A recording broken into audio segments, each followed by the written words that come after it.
आप देखें यहाँ लिखा हुआ है आप आत्मा है, लिखा हुआ है आप आत्मा है। तो आत्मा तीन शक्तियों से चलती है, मन बुद्धि संस्कार। यानी आत्मा जब शरीर में प्रवेश करेगी तो क्या बनेगा? जीव आत्मा। जब तक ये शरीर है हड्डी मांस का पुतला है, जब तक आत्मा का इसमें प्रवेश नहीं हुआ तब तक ये शरीर भी किसी काम का नहीं है। तो इसमें देखते हैं आत्मा प्रवेश करती है तो नाम पड़ता है जीव आत्मा। जब ये शरीर चलने लगता है, फिरने लगता है, अपना कार्य करने लगता है।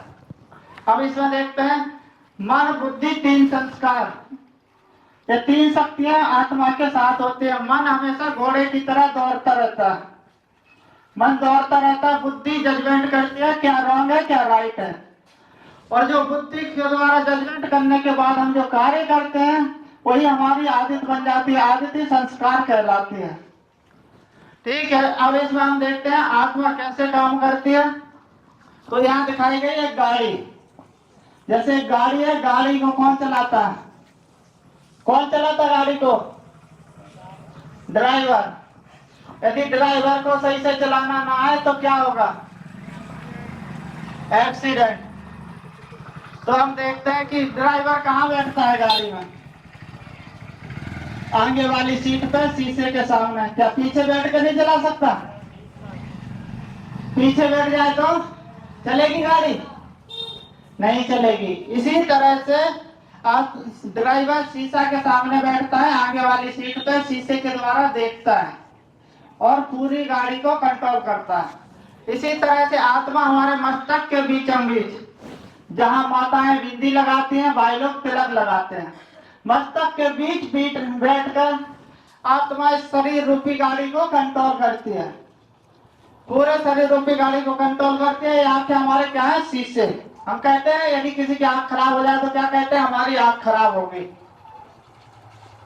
तो आंख से दिखना बंद हो जाता है। जैसे इस गाड़ी का यदि शीशा खराब हो जाए तो साफ दिखाई नहीं देगा। इसी तरह से हमारी जब आंख खराब हो जाती है तो हम कहते हैं हमारी आंख खराब हो गई, यानी क्या हुआ? हम इससे अलग है इस शरीर से। कैसे? जैसे हम कहते हैं कि हमारी ये शर्ट है, ये माइक हमारा है, ये हाथ हमारा है, ये पांव हमारा है, ये शरीर भी हमारा है। हम क्या कहते हैं? शरीर हमारा है। ये सब हमारा कहने वाला कौन है? यानी जो इतनी भी चीज हमसे जुड़ी हुई है सब मेरा है। तो मैं कौन? मैं एक आत्मा। आत्मा ही इस शरीर की गाड़ी को चलाती है। लेकिन आत्मा को किसी ने देखा? दिखाई देती है? भाई दिखाई देती है? नहीं दिखाई देती है। ठीक है, तो इसमें हम देखते हैं कि जब आत्मा दिखाई नहीं देती, लेकिन आत्मा क्या करती है? शरीर रूपी गाड़ी में बैठ के कार्य कराती है शरीर से। अब इसमें हम देखते हैं जब हम आत्मा है तो हमारा पिता भी होगा। जब आत्मा है तो आत्मा का पिता भी होगा। जैसे हम शरीर है तो शरीर का पिता कैसा है? शरीर के जैसा। तो आत्मा क्या है? ज्योति बिंदु, लाइट स्वरूप, जो इन आंखों से दिखाई नहीं देती। इसी तरह से हमारा पिता भी है, परम पिता परमात्मा शिव, ज्योति बिंदु स्वरूप। और जब पिता है तो हमारा रहने का फिर स्थान भी कहीं होगा। जैसे हमारा शरीर के रहने के लिए जैसे मकान है, हम अपने मकान में रहते नहीं रहते, एक स्थान है निश्चित कि इस मकान में हम रहते हैं। तो इसी तरह से आत्मा का भी और परमात्मा का भी एक स्थान होगा। इस क्या से होगा? इस साकार लोक से भी पार। जैसे हम कहते हैं सूर्य चांद तारागढ़ से भी पार, जिसको हम कहते हैं तीन लोक कहे जाते हैं। तीन लोक कहते हैं, तीन लोक है। कौन कौन से? साकार वतन, जिसमें हम आत्माएं शरीर रूपी ड्रेस पहन के पाठ बजाते हैं, और एक सूक्ष्म वतन जहाँ आकारी शरीर होते हैं, यहाँ हड्डी मांस का पुतला नहीं होता ऊपर में। और उससे ऊपर जाओ तो फिर हम आत्मा ज्योति बिंदु स्टार रूप में रहते हैं, जो लाल प्रकाश की दुनिया होती है जिसमें हम आत्माएं रहते हैं। जैसे इसमें दिखाया ना लाल, इसी तरह से लाल प्रकाश की दुनिया होती है ऊपर में, जहां हम आत्माएं इकट्ठे रहते हैं। इसीलिए क्या कहते हैं? हिंदू मुस्लिम सिख ईसाई हम सब आत्मिक नाते से हैं, भाई भाई। यानी हम सब एक पिता की संतान हैं और एक घर में रहते हैं। ऊपर में हमारा रहने का स्थान है जिसको हम ब्रह्मलोक कहते हैं, शांति धाम कहते हैं, और हमारे रहने का स्थान है जिसे हम परम धाम भी कहते हैं। ठीक है, अब इसमें हम देखते हैं जब परमात्मा ऊपर में रहते हैं तो हम लोग कब आते हैं? इस सीटी पर आते हैं पाठ बजाने के लिए। जैसे कोई एक्टर होता है, किस लिए आता है? एक्ट करने के लिए। स्टेज पर जब तक रहेगा उसने ड्रेस पहनी और अपना एक्ट बजाया, और एक्ट जैसे ही पूरा हुआ और अपनी ड्रेस बदल के अपने घर चला जाता है। इसी तरह से हम आत्माएं इस धरा पे आते हैं केवल पाठ बजाने के लिए, और जिस दिन हमारा इस शरीर का पाठ पूरा हो गया, हम ये शरीर रूपी ड्रेस यहीं छोड़ के चले जाते हैं। जाते हैं कि नहीं? या यहीं बने रहेंगे? अपने घर वापस तो जाएंगे ना? जाएंगे। ठीक है, तो इसमें हम आगे देखते हैं कि जैसे परमात्मा ने हमें इस धरा पे कब भेजा था और कैसे भेजा था और किस लिए भेजा था। क्योंकि परमात्मा ने जब हमें इस दुनिया में भेजा था तो ये दुनिया कैसी थी? कैसी थी ये दुनिया? क्या ऐसी लड़ाई झगड़ा कलह कलेश होते थे? यानी माँ बाप अपने बच्चे के लिए यदि कोई चीज बनाते हैं तो कैसी बनाते हैं? यदि हम भी अपने बच्चे के लिए मकान बना के देंगे तो कैसा बना के देंगे? पुराना टूटा फूटा?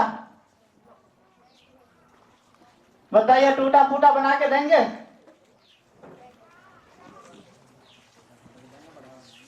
अच्छा सा बना के देंगे ना। तो इसी तरह से जब परमात्मा ने हमें इस दुनिया में भेजा था तो इस दुनिया का नाम क्या था? सतयुग पैराडाइज। सोने की चिड़िया कहा जाता है ना भारत को, सोने की चिड़िया था भारत। कहाँ गया वो सोने की चिड़िया? आज क्या रह गया? सिर्फ मिट्टी की चिड़िया। जिस भारत में कहा जाता है कि देवी देवताओं का राज्य था, आदि सनातन देवी देवताओं का राज्य था, देवी देवता इस धरा पर वास करते थे, ऐसी वो दुनिया बना के दी थी। हीरे सोने से जड़े हुए, हीरे सोने के महल, यानी सोने के महल हुआ करते थे, उनमें हीरा जड़े होते थे। ऐसी दुनिया भारत को बना के दिया था भगवान ने, जहाँ देवी देवताओं का राज्य था। और हमारे चेहरे किनसे मिलते हैं? मंदिरों में गए? कौन कौन मंदिरों में जाते हैं? कौन कौन गए मंदिरों में? कोई नहीं जाते मंदिरों में। तो मंदिरों में मूर्ति कैसी है? हमारे चेहरे मूर्तियों से मिलते हैं नहीं मिलते? मिलते हैं या नहीं मिलते? जब हमारे चेहरे मूर्तियों से मिलते हैं तो क्या कहेंगे कि हमारे पूर्वज कौन थे? कौन थे हमारे पूर्वज? बोलिए आप लोग। हम भी तो आपको सुने या हम सुनाते रहे अकेले?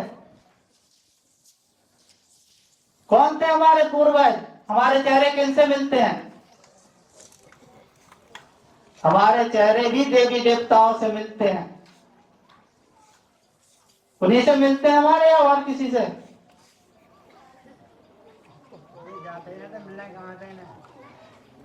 देवताओं से मिलते हैं या जानवरों से मिलते हैं हमारे चेहरे? देवताओं से मिलते हैं। तो हम कौन हुए? हमारे पूर्वज कौन हुए? देवी देवता। लेकिन आज हम अपने को देवी देवता नहीं कह सकते। क्यों नहीं कह सकते? क्योंकि हमारे कर्म देवताओं वाले नहीं रहे। जब देवता थे हमारे तो हाथ कैसे थे? ऐसे देने वाले। और आप कैसे हो गए? ऐसे। लाओ जी, लेते आओ, हम लेते जाएंगे। यानी कहाँ हम देवता थे और कहाँ हम लेवता हो गए। और आज क्या हो गया? परमात्मा ने क्या कहा था कि जब मैंने दुनिया बनाई थी तो कैसी दुनिया थी? देवी देवताओं वाली। लेकिन जब परमात्मा से पूछा गया कि आप धरा पे कब आएंगे, कब मिलेंगे हमें, तो परमात्मा ने क्या कहा था? क्या कहा था परमात्मा ने? गीता में क्या लिखा हुआ है? यदा यदा ही धर्मस्य ग्लानि भवतो भारत। यानी जब जब धर्म गलानी होगी तब तब मैं आऊंगा और अनेक धर्मों का विनाश कर एक सत धर्म की स्थापना करूंगा। कहा था, लिखा हुआ है। और आज क्या हो रहा है?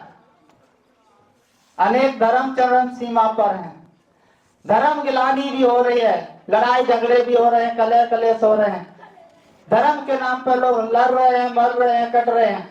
तो क्या ऐसी दुनिया बनाई थी परमात्मा ने? जो वचन दिया था उसने कि मैं आऊंगा, तो परमात्मा को आने की आवश्यकता है या नहीं है? है। तो परमात्मा भी इस धरा पे आ चुका है। परमात्मा ने कहा था जब मैं आता हूं इस धरा पे तो मुझे कोर्टों में कोई और कोई में भी कोई पहचान पाते हैं, हर कोई मुझे पहचान नहीं पाता। जैसे महाभारत में दिखाया है कि सिर्फ 5 पांडवों ने परमात्मा को पहचाना था, बाकी किसी ने नहीं पहचाना था। और जिन्होंने पहचाना था, विजय किसकी हुई?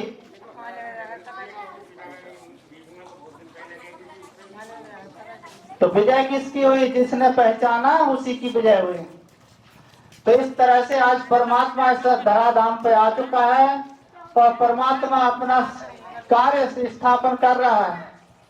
परमात्मा का कार्य इस धरा पर चल रहा है, नई दुनिया की स्थापना। और पुरानी दुनिया का विनाश भी शुरू हो चुका है। आप देख रहे होंगे चारों तरफ, चारों तरफ आप देख रहे होंगे विनाश के लक्षण दिखाई दे रहे हैं। अभी भी बाकी है, अभी भी बाकी है। चारों तरफ लक्षण दिखाई दे रहे हैं। इतने बॉम्ब्स मिसाइलें इतनी बना रखी हैं कि इस पृथ्वी को एक बार नहीं 17 बार विनाश किया जा सकता है। ऐसी पृथ्वियों का इतने हथियार आज बना के रखे हैं कि एक बार तो एक बार 17 बार इस पृथ्वी का विनाश किया जा सकता है। इतने हथियार बना के रखे हैं। कहीं बाढ़, कहीं भूकंप, कहीं आग लग रही है तो कहीं मार काट हो रही है। तो ये सब क्या है? क्या है सब? विनाश के लक्षण। और जब विनाश होगा तो फिर क्या होगा? नई दुनिया आएगी या नहीं आएगी? कि अभी भी 25-50 हजार साल चलाना चाहते हैं इस दुनिया को, लेकिन अभी शास्त्रों में तो लिखा है कि कलयुग अभी 40,000 वर्ष और चलेगा, लिखा है। और हम अपने बचपन में जाएं, यदि 20 साल पहले भी चले जाएं तो हमारे पास कितनी जमीन खाली पड़ी थी? कितनी जमीन खाली हुआ करती थी? 20 साल पहले कितनी जमीन खाली पड़ी थी? और आज देखिए रहने के लिए मकान नहीं है। क्या छोटी छोटी डिब्बी बनाकर उसमें मनुष्य रहने लगे। तो इससे सिद्ध होता है कि अब आगे ये दुनिया चलने वाली नहीं है। अब नई दुनिया आएगी और पुरानी दुनिया समाप्त होगी। जैसे घड़ी में देखते हैं 1 से शुरू होता है, 12 तक जाती है, सुबह 12 से फिर 1 पे आ जाती है। सतयुग बीता, त्रेता बीता, द्वापर बीता, कलयुग बीता, और कलयुग के बाद फिर सतयुग आना और कोई 5वां युग नहीं है। इसलिए परमात्मा ने कहा है कि बच्चे आज से 5000 साल पहले भी मैं आया था और गीता ज्ञान दिया था, और आज फिर आया हूं और ये ज्ञान फिर से दे रहा हूं। क्या कहा था कि हर 5000 साल बाद आता हूं, अनेक धर्मों का विनाश कर सत धर्म की स्थापना कराता हूं। तो आज परमात्मा आ चुका है, अपना कार्य स्थापन कर रहा है। और जिसको भी अच्छा लगे, पर्चों पे एड्रेस दिया हुआ है, आप जाके सुन सकते हैं, देख सकते हैं। 7 डे का कोर्स होता है, फ्री सेवा, कोई पैसा नहीं लगेगा आपका इस ज्ञान के लिए, फ्री सेवा है। और आगे का हमारे भाई जी बताएंगे। ओम शांति।